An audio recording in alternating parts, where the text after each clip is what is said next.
So today we're going to start out with the book. I know you've all probably seen the movie. Maybe you've actually read this book or had it read to you, but I really want you to focus on the different types of precipitation that are falling down in this book. And I want you to see if you can use your context clues to figure out what precipitation means. So we're going to start out with Cloudy with a Chance of Meatballs. Our projector is not working, so I'm just going to show you the pictures from my laptop.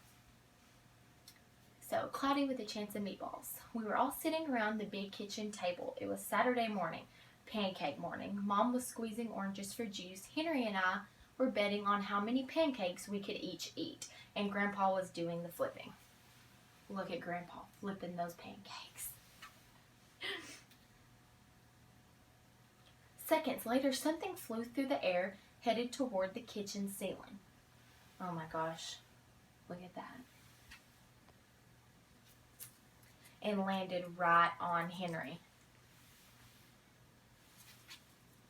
After we realized that the flying object was only a pancake, we all laughed, even Grandpa. Breakfast continued quite uneventfully, and all the other pancakes landed in the pan, and all of them were eaten, even the one that landed on Henry. I bet the dog probably got that one. That night, touched off by the pancake incident at breakfast, Grandpa told us the best tall tale bedtime story he'd ever told. Across an ocean, over lots of huge bumpy mountains, across 3 hot deserts and 1 smaller ocean. See the kids getting ready for bedtime? There lay a tiny town of Chew and Swallow. In most ways, it was very much like any other tiny town. It had a main street lined with stores, houses with trees and gardens around them, a schoolhouse, about 300 people, and some assorted cats and dogs. So it almost looks like a normal town. But there were no food stores in the town of Chew and Swallow. They didn't need any. The sky supplied all the food they could possibly want. The only thing that was really different about Chew and Swallow was its weather. It came 3 times a day at breakfast, lunch, and dinner. Everything that everyone ate came from the sky. So I want you guys to really be thinking about the things that are falling from the sky. Whatever the weather served, that was what they ate. But it never rained rain. It never snowed snow, and it never blew just wind. It rained things like soup and juice. It snowed mashed potatoes and green peas. And sometimes the wind blew in storms of hamburgers. Think about that. You'd never have to cook for the rest of your life. So look at those giant hamburgers falling from the sky.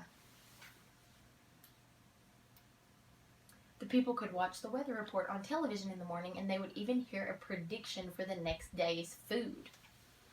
So your mom wouldn't even have to pack you a lunch. You could just watch the weather and know what was going to fall from the sky.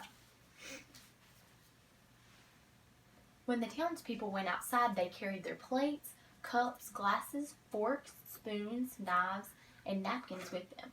That way they would always be prepared for any kind of weather. Weather, there's another key word. You guys pay attention to that. If there were leftovers, and there usually were, the people took them home and put them in their refrigerators in case they got hungry between meals.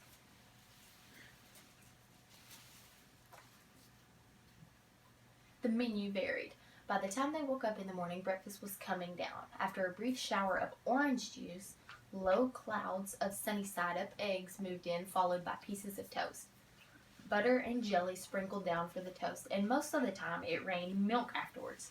Now, what would that do for the plants if it rained milk? Do you guys think that would matter?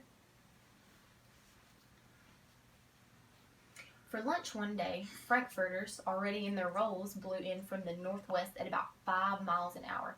There were mustard clouds nearby. The wind shifted to the east and brought in baked beans.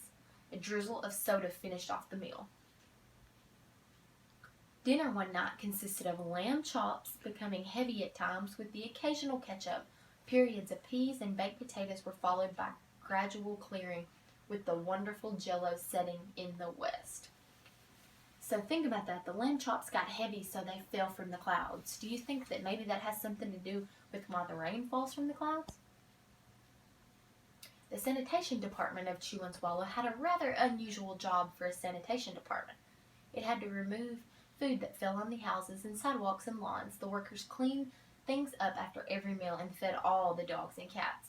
Then they emptied some of it into surrounding oceans for the fish and turtles and whales to eat. The rest of the food was put back into the earth so that the soil would be richer for the people's flower gardens.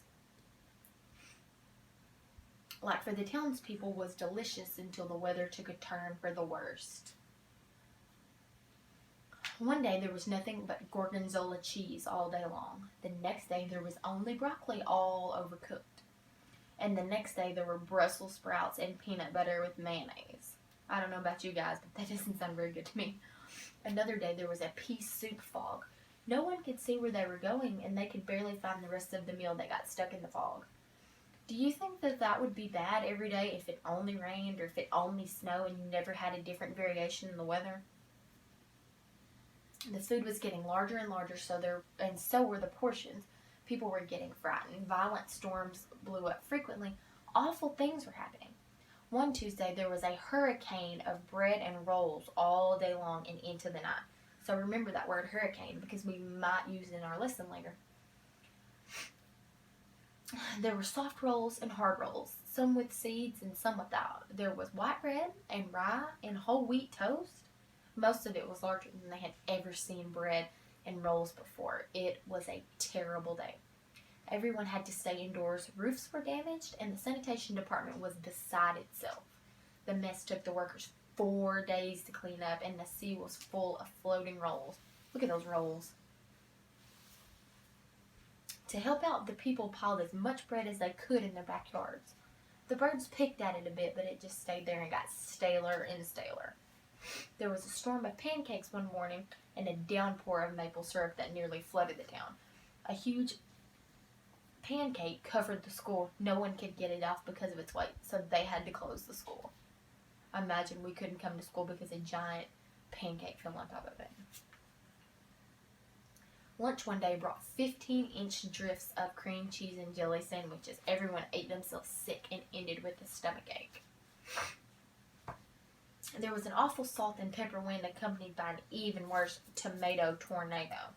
People were sneezing themselves silly and running to avoid the tomatoes. The town was a mess, and there were seeds and pulp everywhere. The sanitation department gave up. Their job was too big. Everyone feared for their lives. They couldn't go outside most of the time. Many houses had been badly damaged by giant meatballs. Stores were boarded up, and there were no more children for the school. Look at those giant donuts.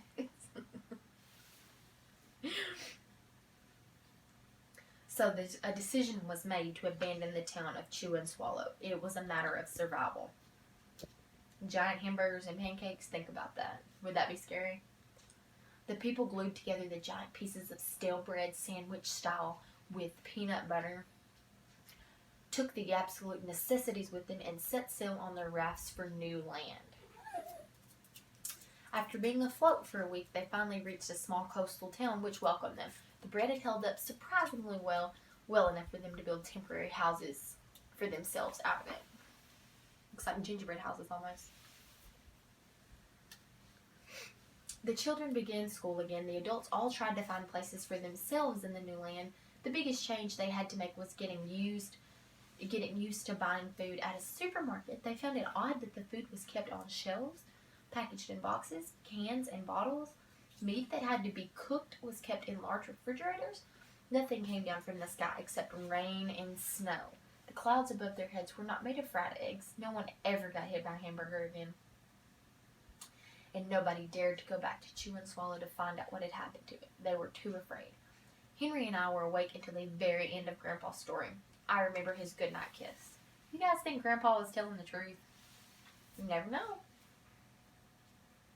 The next morning we woke up to see snow falling outside our window. We ran downstairs for breakfast and ate it a little faster than usual so we could go sledding with Grandpa. It's funny, but even as we were sliding down the hill, we thought we saw a giant pat of butter on the top, and we could almost smell mashed potatoes. The end.